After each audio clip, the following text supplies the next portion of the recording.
ছোটোবেলায় একটা জিনিস চিন্তা করেছিলাম যে বাংলাদেশের প্রধানমন্ত্রী হয়ে যাব, কিংবা কি বলে প্রেসিডেন্ট হয়ে যাব। এটা এরকম না যে আমার অনেক হওয়ার শখ, যেহেতু বলেছিলাম সেহেতু আল্লাহ তালা পূরণও করে ফেলতে পারে। তাই আমি পুরোপুরি শিওর না, আর এই কারণে মোটামুটি এখানে স্পিচ প্যাটার্নটা আমি প্র্যাকটিস করছি। বিভিন্ন বিষয় নিয়ে, পুরো পৃথিবীর বিভিন্ন প্যাটার্ন নিয়ে আলোচনা করছি। আমাদের কনসিয়াসনেসও কিন্তু একটা প্যাটার্ন, আর এটা তৈরি হয় বিভিন্ন থটসের কারণে। আমাদের থটসের যে ধারাবাহিকতা আছে সেটার কারণে আমাদের সোলটা ডেভেলপ হয় আমাদের মাথার মধ্যে, সেটাই আমাদের কনসিয়াসনেস। আর আমাদের থটস যদি চলে যায়,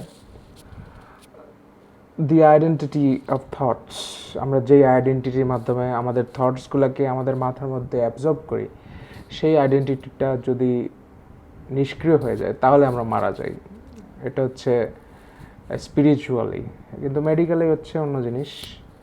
মেডিকেল ডাক্তাররা এটা আরও ভালো বলতে পারবে। আমি যেটা হচ্ছে, I M A spiritual person, so I am into spiritual staff.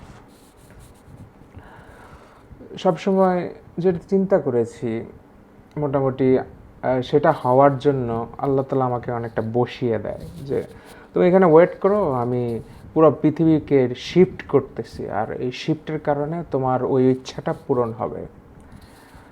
ব্যাপারটা খুবই ইন্টারেস্টিং দেখার বিষয়, যে আল্লাহ আমাকে এমন একটা অবস্থায় নিয়ে যায় যে আমাকে বসে থাকতে হয় এক জায়গায়, কিংবা নিজেকে আমাকে নিষ্ক্রিয় করে দিতে, আমার থটসগুলোকে কন্ট্রোলে একেবারে বন্দি করে ফেলতে হয়। আর এই কারণে যেটা তৈরি হয় সেটা হচ্ছে ফিয়ারটা সবার মধ্যেই আছে মোটামুটি কম বেশি।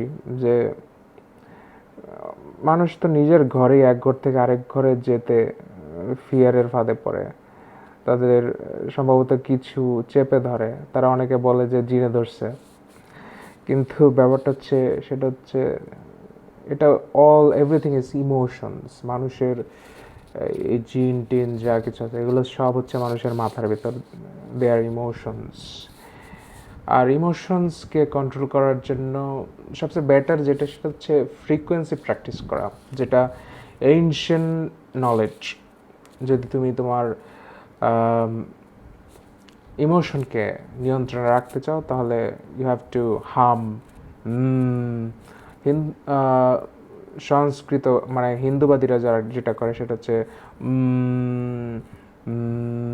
ইয়োগা টাইপের জিনিস। এটা করা ভালো, তবে ফ্রিকোয়েন্সি